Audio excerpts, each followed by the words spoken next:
I dobar dan, dragi gledalci, dobrodošli u novi video, dobrodošli u novi test. Ja sam Šone, vi gledate Šone San YouTube kanal. Kao što naslov kaže, danas na testu BMW F900R. F900R, agregat koji se nalazi u 3 modela iz BMW-ove game motocikala, F900XR, F900R i F900GS.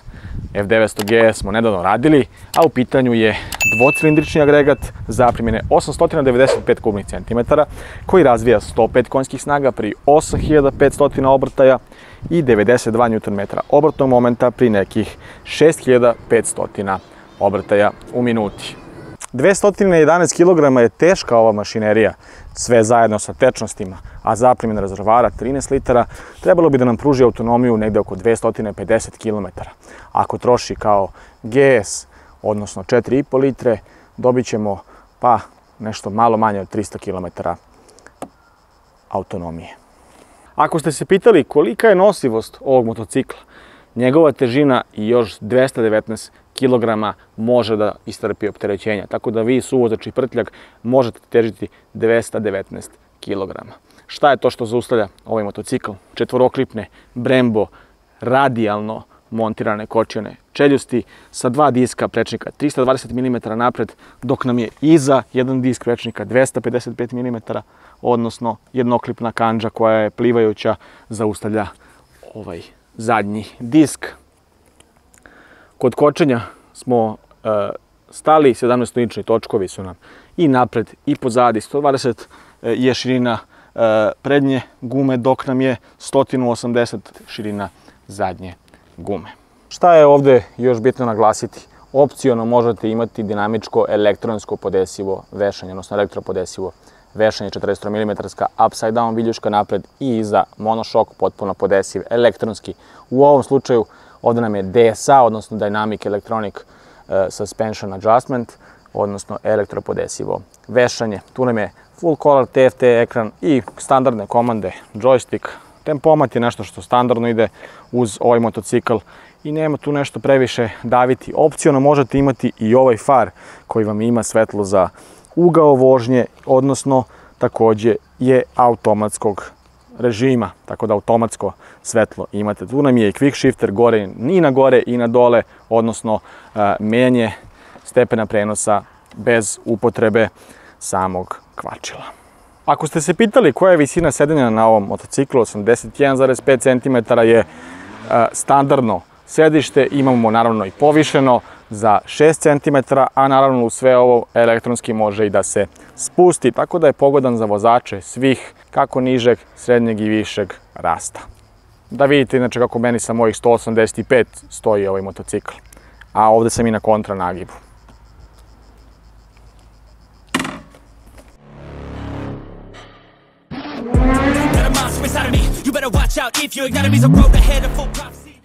Evo me konačno na naked verziji F900 agregata. Pored ovoga, kao što sam i u uvodu naveo, postoji XR varijanta i skoro testirana GS varijanta ovog istog agregata.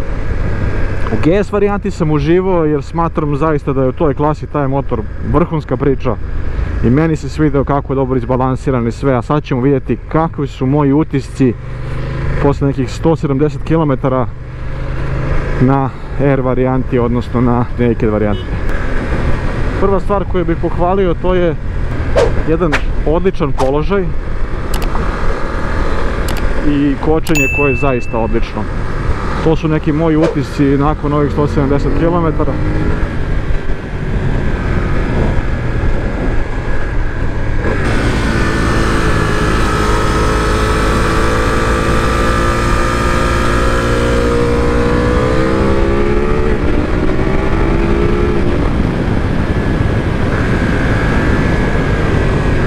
Fenomenalno kočenje i prelepa izbalansiranost takođe je odlika i naked varijante.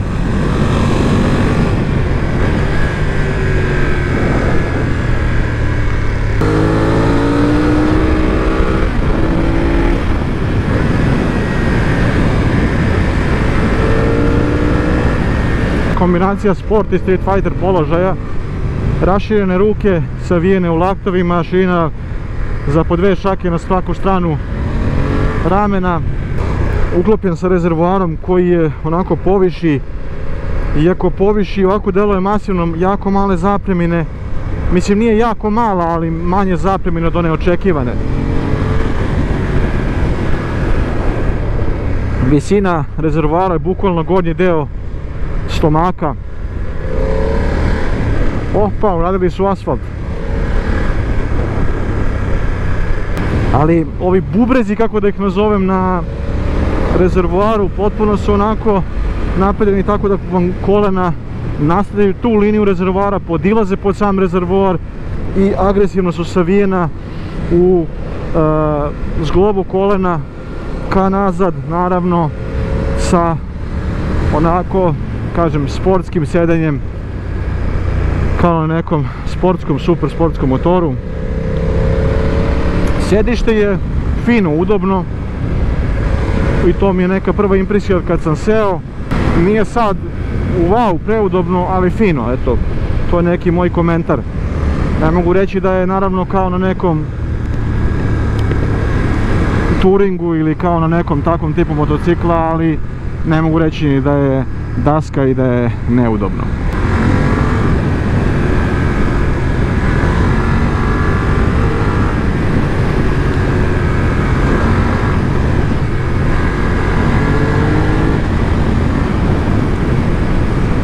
Sviđa mi se far i far mi je bukvalno ista priča kao kod S1000R modela i to je najlepši detalj, uključujući i ovu boju na ovom motociklu koji zaista onako izgleda moderno, izgleda agresivno, prelepa linija i naravno BMW-ove boje.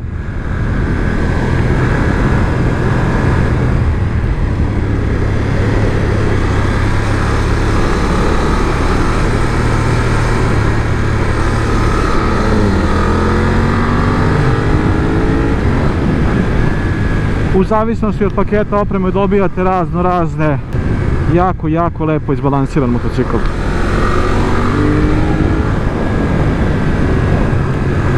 Na sve to ima i bliper, odnosno ima shifteri na gore i na dole. Modovi vožnje koji dolaze standardno su Rain i Road, ovdje imamo dinamični mod i Dynamic Pro mod vožnje koji vam gaci u sve to i ABS. Kao što sam već naveo, tu je i ABS Pro, odnosno Cornering ABS.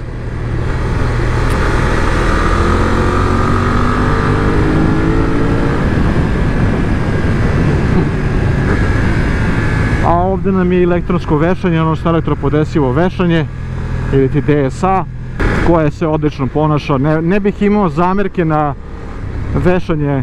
Vrlo precizno vešanje, podešeno trenutno na nas dvoje. Zašto kažem na nas dvoje?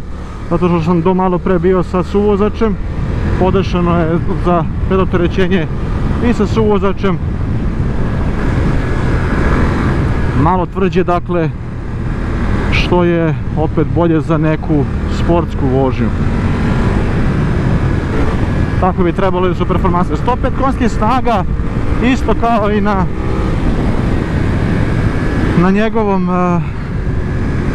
derivatu, odnosno isto kao i na varijanti GS. Da li će biti dovoljno, to ćemo da vidimo.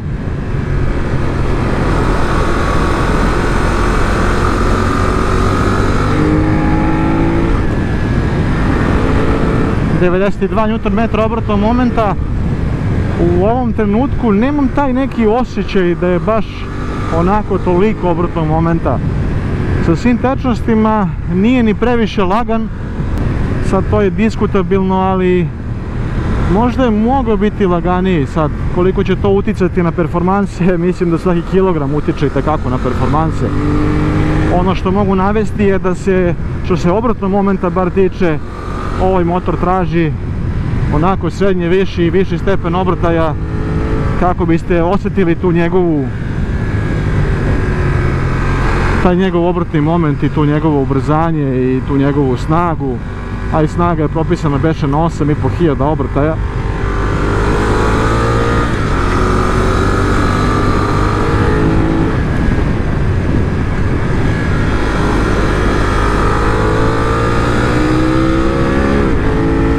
isto traži viši stepen obrtaja ako biste izvlačili neko dobro ubrzanje.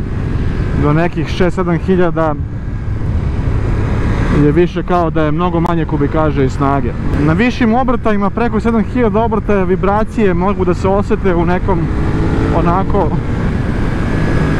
osrednjem na pozicijama, odnosno nogostupima ili tifuzasterima, kao i na upravljaču, odnosno guvernalu. Inače 900 agregat im pravi launch-in, ne proizvodi direkt BMW. Obožavam BMW-ovu elektroniku. Shifter zahteva da se koristi na iznad 5000 obrtaja i osjetit ćete evo na nekih 6 to blago cimanje, taj trzaj, što je to možda bi valjalo da se moglo utanačiti malo bolje da bude, da nema tog trzaja.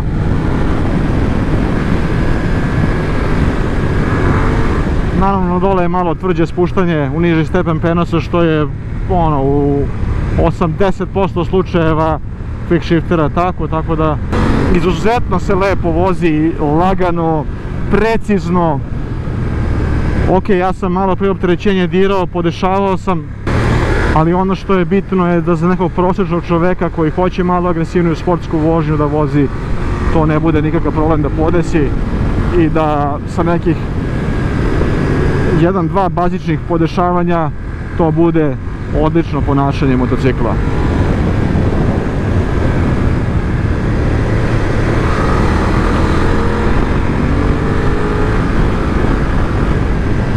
Probat ćemo sad malo i ubrzanje na pravcu ukoliko bude bezbedno. Da li mogu biti snažniji sa 900 kubnih centimetara na 2 cilindra? Pa iskreno mislim da jeste, da nekako kao da mi fali tu nešto, fali mi to na nižim obrtajima ta agresiva. Ipak su ovo 2 cilindra, tu bih eto malo zamerio. Što se tiče menjača standardno, BMW-ov odlično, malo će vam uvijek biti sa BMW-om ubacivanje u neutral, onako treba pogoditi neutral i to je nešto što je normalno kod BMW-a. Ovaj motor je sa kile spaljenjem, što je nešto što je i plus i minus. Ja sam nekako onako iskreno protiv tog kile spaljenja, imam ga i na svojoj Hondi, nešto nisam ljubitelj tih stvari. Dobra stvar je što ima tempomat kao standardnu opremu, što eto možete da se uputite na neki put i odmorite zglob, pustite ga na od 30 na sat do 210 beše funkcioniše, s tim da ovaj motor ide maksimalnih 216 km na sat po papiru. Sad ćemo da ga probamo na ubrzanju, sad smo stavili na ABS da je ugašen. Nekako kao da ima tu, kad se povuče, vidite, rupicu do tih 2000.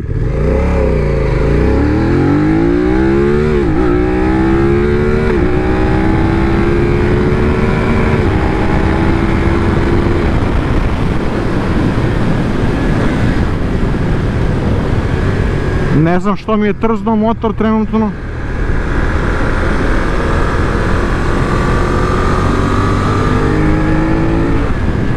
Još jednom ću probati ubrzanje.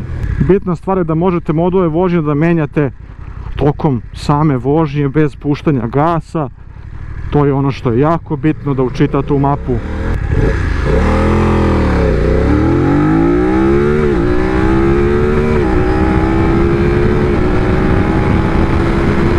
Ajmo kočenje da vidimo.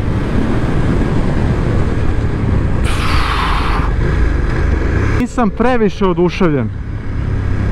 Iskreno, zadovoljan jesam, to slagao bih kad bih rekao da nisam zadovoljan, ali nisam sad onako impresioniran da kažem wow.